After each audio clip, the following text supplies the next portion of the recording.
So when you're researching your history and you're reading in theology and ancient documents and you see the word Christ or the symbols meaning the word Christ, because you don't know this Serapis history, you automatically assume that they're talking about Jesus.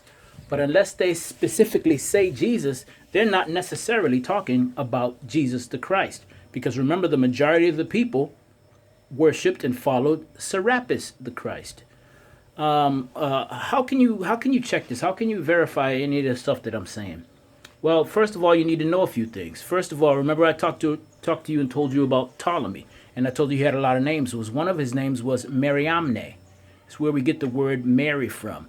Mariamne meaning beloved of God. So when you hear the word Mary, the name Mary, it comes from Mariamne. A lot of the Ptolemies, almost all the Ptolemies had Mariamne in their name, including Cleopatra. If you know history, you know that Cleopatra was Mariamne, Mary. Now, speaking specifically about Mary, the attributes of Mary that we associate with Mary were in history the same attributes as had Isis. The same attributes that Mary has were the attributes that Isis has. And when you think about the perspective of people like, for example, Arius, who was saying that the Christ, and remember, he was from Syria, so he wasn't talking about Jesus, he was talking about the Christ that they followed, which was Serapis. The Christ was a created creature, a created being, because he remembered from ancient times that the Greeks invaded Egypt and imposed upon them the celestial deity or worshipped by the Godhead, the statue, Serapis. So he remembered the origin of Serapis, and he said that the Christ, there was a time when the Christ was not. He said it's a perfect being, but it's a creature nevertheless, meaning it was created. It was created by the Greeks for the appeasement of the Egyptians to consolidate the the Greek takeover of Egypt. So a lot of these things, if you don't know the black aspects of that ancient history, and you don't know the Serapis aspects of the history according to Christianity, that aspect of Christianity, then none of this will make any sense to you, and it won't make any sense. But we can do some follow-up. If you look up the Docetists, you'll find that the Docetists were a group that we today collectively put in the group of Gnostics.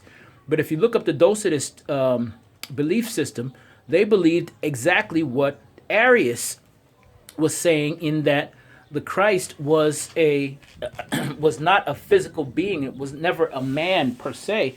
It was instead a celestial deity. So a lot of the history is lost when you miss that part of the history. And of course, they intentionally don't teach you this in church, and they definitely don't teach you this in school, because if they taught you this in school, then they would have to explain to you why there was ever a controversy.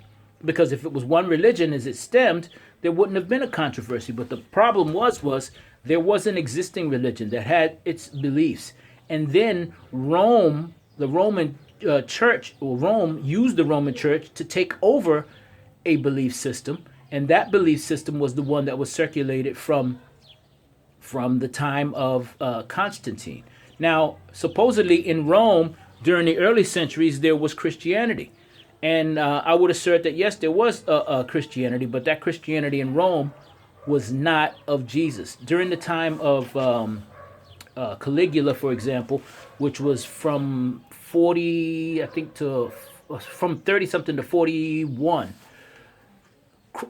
it said that Caligula persecuted Christians.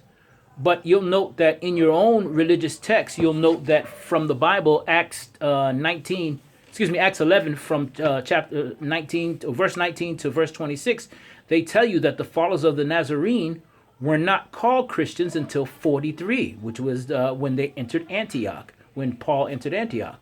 So if these people who were in Rome were following a Christianity, then it wasn't Jesus Christianity, because the Nazarenes weren't called, according to the Bible, weren't called Christians until Antioch, which is 43 AD. That's after the time of Jesus. That's after Paul entered Antioch.